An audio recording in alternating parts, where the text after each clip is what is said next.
Hello students, Ajay Pandey lectures के इस नए वीडियो में आप सबका स्वागत है। हम लोग क्लास 10th के साइंस का दूसरा चैप्टर पढ़ रहे हैं जिसका नाम है अम्ल, क्षार एवं लवण। तो इस चैप्टर में हमने अम्ल को समाप्त कर लिया है, क्षार को भी समाप्त कर लिया है, सूचक को भी समाप्त कर लिया है जो अम्ल और क्षार की पहचान करता है। आज इस वीडियो में हम लोग पढ़ेंगे लवण के बारे में। आज का जो हमारा टॉपिक है वो है लवण, साल्ट। जैसा कि चैप्टर का नाम ही है अम्ल, क्षार एवं लवण, तो हमने अम्ल और क्षार को पूरी तरह से कंप्लीट कर लिया है।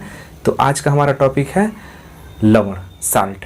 लेकिन इस टॉपिक को शुरू करने से पहले हम एक छोटा सा एक टॉपिक बताना चाहेंगे जिसका नाम है उदासीनीकरण अभिक्रिया। तो लवण को शुरू करने से पहले एक हम छोटे टॉपिक पर थोड़ा सा बात कर लेते हैं, उदासीनीकरण अभिक्रिया। तो ये उदासीनीकरण अभिक्रिया क्या होता है, तो इसका पहले आप डेफिनेशन समझिए कि आप लोग पढ़ चुके हैं अम्ल, अम्ल क्या है, क्षार को भी हमने बताया है कि क्षार क्या है, और हमने एक रासायनिक अभिक्रिया बताया था। हमने अम्ल में भी अम्ल की जो रासायनिक अभिक्रिया पढ़ा था वहाँ भी बताया था, और क्षार की रासायनिक अभिक्रिया पढ़ा था वहाँ भी बताया था कि जब अम्ल और क्षार को आपस में मिलाया जाता है, जब अम्ल और क्षार की आपस में अभिक्रिया कराई जाती है तो अम्ल अम्ल नहीं रह जाता और क्षार भी क्षार नहीं रह जाता। कहने का मतलब ये है कि जब आप अम्ल और क्षार की अभिक्रिया कराते हैं तो अम्ल भी अपना जो अम्लीयता है, अपना गुण है वो खो देता है, और क्षार भी अपना गुण खो देता है। तो अम्ल अम्ल नहीं रह जाता और क्षार क्षार नहीं रह जाता।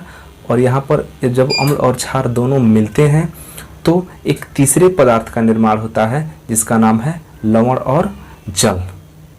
तो यहाँ पर बेसिकली समझना ये है कि जब किसी अम्ल की अभिक्रिया क्षार से कराते हैं तो वह क्या करता है कि जो अम्ल है वह क्षार को उदासीन कर देता है, या ऐसे कहें कि जो क्षार है वो अम्ल को उदासीन करता है। मतलब अम्ल अम्ल नहीं रह जाता है और क्षार क्षार नहीं रह जाता है, दोनों क्या होते हैं, उदासीन हो जाते हैं, और वहाँ एक तीसरे पदार्थ का निर्माण हो जाता है। तो उदासीनीकरण अभिक्रिया का डेफिनेशन समझ लीजिए पहले कि जब किसी अम्ल तथा क्षार को मिलाया जाता है तो इसकी परस्पर क्रिया द्वारा लवण तथा जल का निर्माण होता है। यह अभिक्रिया उदासीनीकरण अभिक्रिया कहलाती है। हमने अभी बताया कि जब भी आप अम्ल और क्षार को आपस में मिलाते हैं तो अम्ल अपनी अम्लीयता खो देता है, क्षार अपनी क्षारीयता खो देता है, और वहाँ पर एक तीसरे पदार्थ का निर्माण होता है लवण और जल का। तो सीधे सीधे कहिए कि अम्ल क्षार को उदासीन कर देता है या क्षार अम्ल को उदासीन कर देता है, मतलब दोनों का गुण समाप्त हो जाता है और यहाँ पर तीसरे नए गुण वाले पदार्थ की उत्पत्ति होती है। तो ये जो पूरी अभिक्रिया है, इस अभिक्रिया को क्या बोलते हैं, उदासीनीकरण अभिक्रिया बोलते हैं। डेफिनेशन को आप एक बार और समझिए कि जब किसी अम्ल तथा क्षार को मिलाया जाता है तो इसकी परस्पर क्रिया द्वारा लवण तथा जल का निर्माण होता है। यह अभिक्रिया उदासीनीकरण अभिक्रिया कहलाती है। तो ये हमारा उदासीनीकरण अभिक्रिया का डेफिनेशन हो गया। अब इसको हम एक उदाहरण के द्वारा आपको समझाने का प्रयास कर रहे हैं। जैसे मान लीजिए कि एक अम्ल हमने ले लिया HCl, और इस अम्ल की अभिक्रिया हमने एक क्षार से कराया और उस क्षार का नाम है NaOH। तो अम्ल हमारा HCl है और क्षार है NaOH। इसको पढ़ते हैं हाइड्रोक्लोरिक अम्ल। HCl हाइड्रोक्लोरिक अम्ल है और यह जो NaOH है यह सोडियम हाइड्रोक्साइड है। अब जब ये दोनों जुड़ता है, अभिक्रिया करता है, तो देखिए यह अम्ल होता है, यह अम्ल है, इसका स्वाद खट्टा होता है, हमने बताया है। यह क्षार है, इसका स्वाद कैसा होता है, कड़वा होता है। तो जब ये आपस में अभिक्रिया करते हैं तो ये अम्ल अब अम्ल नहीं रह जाता, अपने गुण का त्याग कर देता है। अम्ल की अम्लीयता समाप्त हो जाती है और क्षार की क्षारीयता भी समाप्त हो जाती है, मतलब दोनों उदासीन हो जाते हैं। और यहाँ से निर्माण क्या होता है, ध्यान से देखिएगा, इसमें का Na, इसमें का Cl बनता है NaCl, और इसमें का OH इसके H से, तो इसका OH इसमें एक H आके ऐड हो जाता है, तो ये बन जाता है H2O, क्योंकि एक O है तो वो यह O हो गया, और एक यहाँ का H और एक यहाँ का H, दोनों मिलकर क्या बन गया H2। तो यहाँ पर ये जो पदार्थ बना है इसका नाम है सोडियम क्लोराइड, जिसको हम साधारण नमक बोलते हैं, और नमक को ही लवण कहा जाता है, और ये आपका क्या हो गया, जल हो गया। तो यहाँ पर अम्ल और क्षार आपस में मिला, और मिलने के बाद ये उदासीन हो गया, मतलब कि अम्ल भी अपना गुण समाप्त कर लिया, खो दिया, क्षार भी अपना गुण समाप्त कर लिया, दोनों क्या हो गए, उदासीन हो गए, और यहाँ पर तीसरे पदार्थ का निर्माण कर दिया, जल और लवण का। तो इस प्रक्रिया को हम क्या बोलते हैं, उदासीनीकरण अभिक्रिया बोलते हैं। यह जो रासायनिक अभिक्रिया है इसको हम बोलेंगे उदासीनीकरण अभिक्रिया। तो डेफिनेशन आप बात पुनः समझिए कि जब किसी अम्ल तथा क्षार को मिलाया जाता है तो इसकी परस्पर क्रिया द्वारा लवण तथा जल का निर्माण होता है। यह अभिक्रिया उदासीनीकरण अभिक्रिया कहलाती है। और एक चीज, यहाँ पर कुछ ऊष्मा भी मुक्त होता है, इस अभिक्रिया में कुछ ऊष्मा भी मुक्त होता है। तो एक तरह से हम कहें तो ये ऊष्माक्षेपी अभिक्रिया है। ऊष्माक्षेपी अभिक्रिया भी हमने बताया है कि वह अभिक्रिया जिसमें ऊष्मा का उत्सर्जन होता हो, ऊष्मा बाहर निकलता हो, तो उसको ऊष्माक्षेपी अभिक्रिया बोलेंगे।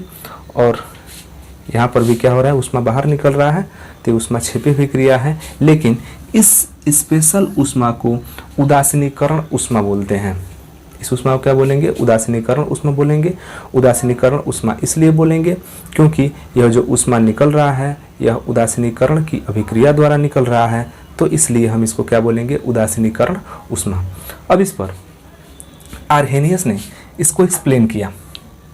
आर्हेनियस ने इसको समझाया कि अम्ल और क्षार जब मिलता है तो लवण और जल का निर्माण कैसे होता है।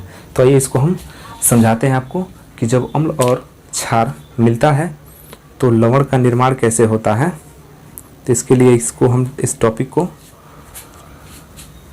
मिटा रहे हैं। आप इसके रिएक्शन को देख लीजिए, हम इस रिएक्शन को पुनः लेंगे। एक अम्ल है और एक क्षार है। अम्ल और क्षार आपस में जुड़ा, अभिक्रिया हुआ, तो अम्ल भी अपनी अम्लीयता को खो दिया, क्षार भी अपनी क्षारीयता को खो दिया, और इस तरह दोनों अपनी अपनी अम्लीयता और क्षारीयता, अपना जो गुण है उसको खोकर एक तीसरे पदार्थ का निर्माण कर दिए। मतलब कि ये क्या हो गए, न्यूट्रल हो गए, उदासीन हो गए। तो इस अभिक्रिया को हम क्या बोलते हैं, उदासीनीकरण अभिक्रिया। और इस अभिक्रिया के दौरान कुछ ऊष्मा निकल रहा है, तो इस ऊष्मा को हम बोलते हैं उदासीनीकरण ऊष्मा। अब इसको आर्हेनियस ने एक अलग तरीके से एक्सप्लेन किया। तो आइए आर्हेनियस के अनुसार जो एक्सप्लेन है, जो उसका व्याख्या है, उसको देखते हैं। अब देखते हैं कि आर्हेनियस ने उदासीनीकरण अभिक्रिया को किस प्रकार समझाया। तो हम पहले यहाँ पर एक रिएक्शन लिखेंगे, और जैसा कि हमने उदाहरण में लिया था हम वही रिएक्शन लिख रहे हैं। HCl प्लस NaOH, और ये अम्ल है। हम पुनः बता दें ये अम्ल है, इसका नाम हाइड्रोक्लोरिक अम्ल है, और यह क्षार है, सोडियम हाइड्रोक्साइड इसका नाम है।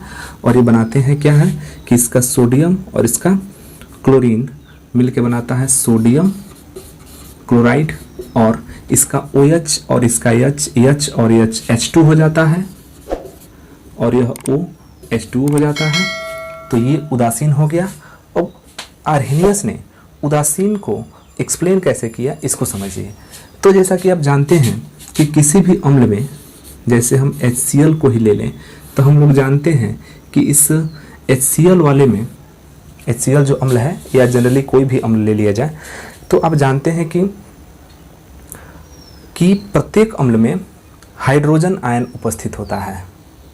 अम्ल कोई भी हो उसमें हाइड्रोजन आयन अनिवार्य रूप से उपस्थित होता है, क्योंकि जिस भी रासायनिक पदार्थ में हाइड्रोजन आयन उपस्थित होता है हम उसी को क्या बोलते हैं, अम्ल बोलते हैं। तो आप यहाँ से क्लियर सी समझ जाइए कि जितने भी अम्ल हैं उसमें हाइड्रोजन आयन निश्चित रूप से उपस्थित होता है। तो इस HCl में भी हाइड्रोजन आयन उपस्थित होगा। तो इस HCl में हाइड्रोजन आयन उपस्थित होगा, ये हमने यहाँ लिख दिया। और हम लोग एक चीज़ और जानते हैं कि क्षार में हाइड्रोक्साइड आयन उपस्थित होता है। तो ये जो क्षार है NaOH, इसमें भी हाइड्रोक्साइड आयन उपस्थित होगा। तो ये जो HCl है इसमें यही H हाइड्रोजन आयन का काम कर रहा है, और ये जो क्षार है, जो क्षार है NaOH, इसमें जो यह OH है यह हाइड्रोक्साइड आयन का कार्य कर रहा है। अब यह जो अम्ल है HCl वो हाइड्रोजन आयन के चलते हैं, उसकी जो अम्लीयता है वो हाइड्रोजन आयन के चलते हैं, और इस क्षार की जो क्षारीयता है वो इस हाइड्रोक्साइड आयन के चलते हैं, जिसको हमने यहाँ पर निकाल के अलग अलग करके लिख दिया है। अब उदासीन होने का मतलब क्या है कि जो इसकी अम्लीयता है वो तो हाइड्रोजन आयन के चलते हैं, और इसकी जो क्षारीयता है वो हाइड्रोक्साइड आयन के चलते हैं। तो यहाँ पर उदासीन का मतलब हुआ, अगर अम्ल को उदासीन करना होगा तो ये अम्ल तभी उदासीन होगा जब हाइड्रोजन आयन यहाँ से क्या हो जाएगा, समाप्त हो जाएगा, निकल जाएगा, क्योंकि यही हाइड्रोजन आयन इसके अम्लीयता को बना कर रखा है। इसी हाइड्रोजन आयन के बल पर इसको हम क्या कह रहे हैं, अम्ल कह रहे हैं। तो जिसके बल पर इसको हम अम्ल कह रहे हैं, यदि वही निकल जाए तो इसका सारा बल समाप्त हो जाएगा, और इस तरह जो अम्लीयता का गुण है वो क्या हो जाएगा, समाप्त हो जाएगा। ठीक उसी प्रकार ये जो क्षार है NaOH, ये हम किसके बल पर इसको क्षार कह रहे हैं, तो इस हाइड्रोक्साइड आयन के बल पर क्षार कह रहे हैं इसको। और यदि यही हाइड्रोक्साइड आयन यहाँ से निकल जाता है तो ये जो क्षार है इसका बल समाप्त हो जाएगा और ये न्यूट्रल हो जाएगा, उदासीन हो जाएगा। तो ऐसा क्या होता है कि ये उदासीन होते हैं? तो आर्हेनियस ने इसको बड़ी अच्छे से एक्सप्लेन किया और कहा कि जब आप किसी अम्ल की अभिक्रिया क्षार से कराते हैं, ध्यान से सुनिएगा, कि जब आप किसी अम्ल की अभिक्रिया क्षार से कराते हैं तो अम्ल का हाइड्रोजन आयन और क्षार का हाइड्रोक्साइड आयन, या उसको हाइड्रोक्सी आयन भी बोलते हैं, मतलब कि अम्ल का H+ और क्षार का OH- आपस में मिल जाते हैं। तो इसका भी जो H+ है, जो आयन है, और इसका भी जो आयन है, ये दोनों आयन एक दूसरे से मिलके न्यूट्रल हो जाते हैं, समाप्त हो जाते हैं, उदासीन हो जाते हैं। और यही दोनों आयन एक दूसरे से मिलते हैं तो जल का निर्माण होता है। आप यहाँ देख सकते हैं H और यहाँ पर OH, तो इसका एक H इसके एक H से जुड़ेगा तो H2 बन जाएगा, और यह O हो गया तो ये बन गया H2O, जल। और ये जो प्लस है ये इस माइनस से आके क्या हो जाएगा, न्यूट्रल हो जाता है। आप जानते हैं कि एक प्लस और एक माइनस क्या होता है, 0 होता है। तो इस प्रकार अम्ल में का हाइड्रोजन आयन और क्षार में का हाइड्रोक्साइड आयन मिलकर एक दूसरे से उदासीन होते हैं और इस प्रकार जल का निर्माण होता है। तो यहाँ जल का निर्माण तो हो गया, एक चीज हो गया। अब देखते हैं कि बचा क्या है। ये जो हाइड्रोजन आयन है, अम्ल का जो हाइड्रोजन आयन है और क्षार का हाइड्रोक्साइड आयन है, ये दोनों मिलकर जल का निर्माण कर लिए। तो यहाँ पर जल का निर्माण हो गया। अब यहाँ पर देखते हैं कि शेष क्या बचा है। तो इस HCl में जो हाइड्रोक्लोरिक अम्ल है इसमें क्लोरीन बचा हुआ है, और ये जो क्षार है आपका सोडियम हाइड्रोक्साइड, इसमें Na बचा हुआ है, सोडियम बचा हुआ है। तो इसका Na इसके Cl से मिलकर NaCl बना लिया। इसका नाम सोडियम क्लोराइड है, इसको साधारण नमक भी बोलते हैं, और यही हमारा क्या है, लवण है। तो आर्हेनियस ने बड़ी अच्छे से डिफाइन किया कि जब किसी अम्ल की अभिक्रिया क्षार से कराते हैं तो अम्ल का हाइड्रोजन आयन क्षार के हाइड्रोक्साइड आयन से मिलकर उदासीन हो जाता है, जल का निर्माण उदासीन होता है और जल का निर्माण करता है, और शेष जो बचता है वो हो जाता है लवण। तो शेष यहाँ पर क्या बन रहा है, Na और Cl और बन गया NaCl। इसकी एक और विशेषता है NaCl की। NaCl की विशेषता यह है कि यदि NaCl में थोड़ा सा जल मिला दिया जाए, अब इसको मान लीजिए कि अलग कर दिया गया, ये मान लीजिए कि अलग हो गया, हमने छान कर इसको अलग कर दिया। अब इस NaCl को में थोड़ा सा जल मिला दिया जाए तो इसकी विशेषता यह है कि Na पर पॉजिटिव चार्ज आ जाता है और Cl पे नेगेटिव चार्ज आ जाता है, मतलब कि ये आयनित हो जाते हैं। ये क्या हो जाते हैं, आयनित हो जाते हैं।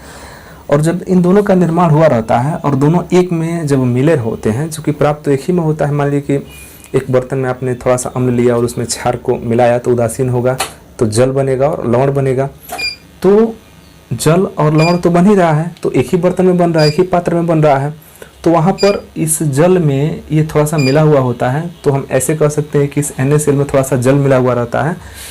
ये दाना दाना के रूप में रहता है, ये द्रव के रूप में रहता है। ध्यान समझिएगा, ये दाना दाना के रूप में रहता है और यह द्रव के रूप में रहता है। तो इसकी विशेषता है कि जब इसमें थोड़ा सा अगर जल मिला हो, इसके पास थोड़ी सी नमी हो, तो ये क्या होता है कि आयनित हो जाता है। आयनित होने का मतलब यह हुआ कि Na पर पॉजिटिव चार्ज आता है, Cl पे निगेटिव चार्ज आ जाता है, तो इसको हम बोलते हैं कि ये आयनित हो रहा है। तो इस एक प्रकार से कहें तो ये तो जनरली ठोस है, ये तो द्रव के रूप में प्राप्त होता है, ये ठोस के रूप में प्राप्त होता है, लेकिन जल के साथ आयनित हो जाने के कारण इसको हम आयनिक ठोस बोलते हैं। तो जो हमारा सोडियम क्लोराइड है वह ठोस तो है लेकिन आयनिक ठोस है। अब आयनिक ठोस क्या है, इसके बारे में हम यहाँ पर बहुत मतलब डिटेल्स में नहीं जाएंगे, क्योंकि आयनिक ठोस के बारे में हम लोगों को 12th क्लास में पढ़ने हैं। जब हम लोग थोड़ा ऊपर का केमिस्ट्री पढ़ेंगे तो वहाँ पर ठोसों का जब वर्गीकरण पढ़ा जाएगा तो कई प्रकार के ठोस वहाँ पर पढ़े जाते हैं। तो उसी कई प्रकार के ठोस में एक आता है आयनिक ठोस।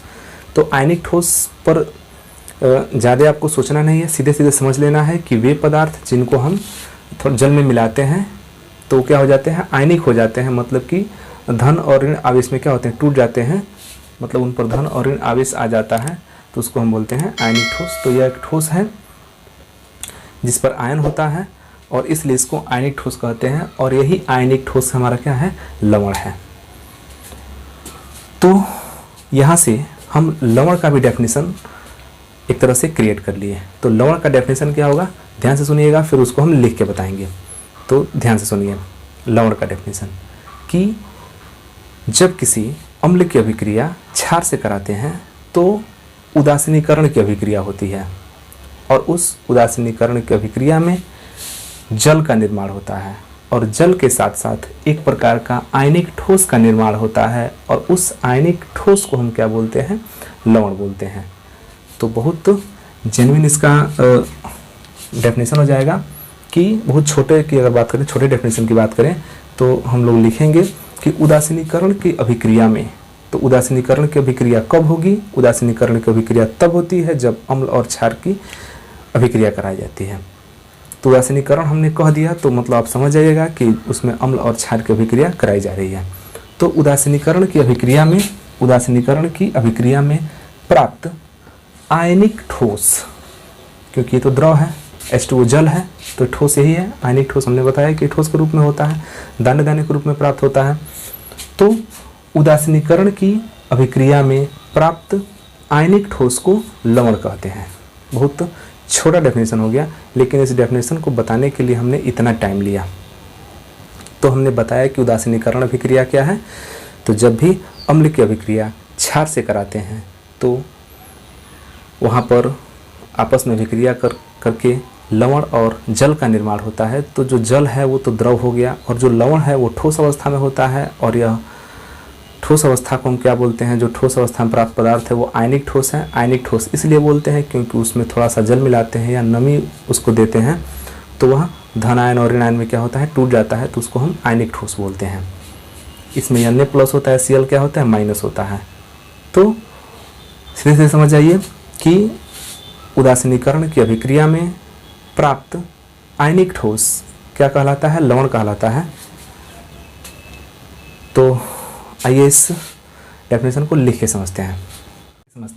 लवण साल्ट किसी अम्ल तथा क्षार की उदासीनीकरण अभिक्रिया से प्राप्त आयनिक ठोस को लवण कहते हैं। किसी अम्ल तथा क्षार की उदासीनीकरण अभिक्रिया से प्राप्त आयनिक ठोस को लवण बोलते हैं।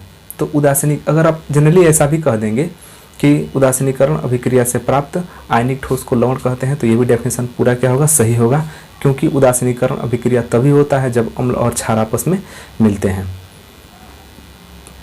तो ये रहा हमारा डेफिनेशन कि किसी अम्ल तथा क्षार की उदासीनीकरण अभिक्रिया से प्राप्त आयनिक ठोस को लवण कहते हैं। एक और यहाँ पर हम ले रहे हैं, जैसे मान लीजिए कि हमने ले लिया H2SO4 एक अम्ल ले लिया गया और एक क्षार ले लेते हैं। एक अम्ल हमने ले लिया और एक हम यहाँ पर क्षार ले रहे हैं।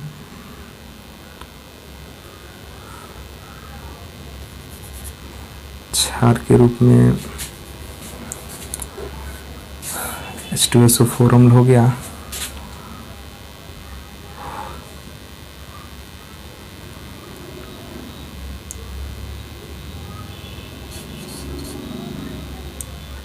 और यहाँ पर क्षार के रूप में ले लिया जाए 2NaOH। चलिए इसी को ले लेते हैं H2SO4 और 2NaOH। तो जैसा कि हमने बताया कि जो क्षार अम्ल होता है उसमें हाइड्रोजन आयन होता है और जो क्षार होता है उसमें OH आयन होता है, हाइड्रोक्साइड आयन होता है। तो यही दोनों मिलकर क्या बनाते हैं, जल बनाते हैं। तो यहाँ पर आप देख सकते हैं कि 2NaOH है, तो OH जो OH है यहाँ पर 2 बार है, 2 बार Na है, 2 बार OH है। तो जो H है वो 2 बार है, तो यहाँ का 2 बार का H और यहाँ का 2 बार का H, ये हो गया 4 बार का H। तो यहाँ पर हमने लिख दिया 4 में इसको लिख देते हैं 2H2। और देखिए यहाँ से 2O है, 2O मतलब कि 2 बार O है, तो यहाँ पर एक ही बार O लिखेंगे तो काम चल जाएगा 2H2O। तो आप मिला सकते हैं H2 और यहाँ से 2H है तो 2H2 हमने लिख दिया, तो 4 ऐसे ही हो गया। और 2O है तो यहाँ पर O लिखा गया, आगे 2 लिखा गया, तो 2H2 ऐसे ही हो गया। और इसका SO4 इसके 2 Na से अभिक्रिया करता है, तो इस तरह से बनाता है Na2SO4 और प्लस 2H2O। ये सोडियम सल्फेट इसको पढ़ेंगे, ये लवण है और ये क्या है, जल है। तो जब भी किसी अम्ल और क्षार की उदासीनीकरण अभिक्रिया द्वारा कोई भी आयनिक ठोस प्राप्त होता है तो उसको हम क्या बोलते हैं, लवण बोलते हैं। ये तो द्रव के रूप में प्राप्त हुआ और यही हमारा क्या है, आयनिक ठोस है। इसी आयनिक ठोस को हम क्या बोलते हैं, लवण बोलते हैं। तो ये रहा हमारा लवण का डेफिनेशन और एक अच्छा सा उदाहरण। एक हमने छोटा सा उदाहरण इसके पहले भी लिया था, HCl और NaOH, काफ़ी फेमस और सबसे आसान उदाहरण है कि इसका H इसका OH मिलकर क्या बना दिया, H2O बना दिया, इसका Na इसका Cl मिलकर क्या बना दिया, NaCl। तो यही आपका आयनिक ठोस है, इसी को क्या बोलते हैं, लवण कहते हैं। और एक जो है और हम डेफिनेशन बता दे रहे हैं, काफ़ी आसान डेफिनेशन, कि जब किसी अम्ल की अभिक्रिया क्षार से कराते हैं, जब किसी अम्ल की अभिक्रिया क्षार से कराते हैं तो इस अभिक्रिया के दौरान जल के अलावा जो पदार्थ, जो रासायनिक पदार्थ बनता है उसको हम क्या बोलते हैं, लवण बोलते हैं। तो देखिए अम्ल और क्षार की अभिक्रिया कराया हमने, तो यहाँ पर जल के अलावा जो पदार्थ बच रहा है, जो पदार्थ बन रहा है, इसको हम क्या बोलेंगे, लवण बोलेंगे। तो ये रहा हमारा लवण का डेफिनेशन। अगले वीडियो में हम लोग लवण के प्रकार के बारे में पढ़ेंगे कि लवण कितने प्रकार का होता है और जो इम्पोर्टेंट लवण है जो कि बोर्ड परीक्षा में पूछे जाते हैं उसको हम बताएंगे। तो फाइनली ये वीडियो आपको कैसा लगा आप हमें कमेंट बॉक्स में ज़रूर लिखिए, क्योंकि कुछ दिन से हम वीडियो जो है नहीं बना पा रहे थे, कुछ दिक्कतें थी, तो अभी समाप्त हो गई हैं और हम कंटिन्यू बनाएंगे। तो ये वीडियो आपको कैसा लगा आप हमें कमेंट बॉक्स में ज़रूर लिखिए, और वीडियो अच्छा लगे तो उसे लाइक ज़रूर कीजिए, और यदि आप हमारे चैनल पर नए हैं तो चैनल को सब्सक्राइब कीजिए, मित्रों के पास शेयर कीजिए। फिर मिलते हैं अगले वीडियो में इसी से संबंधित एक नए टॉपिक के साथ। तब तक के लिए धन्यवाद।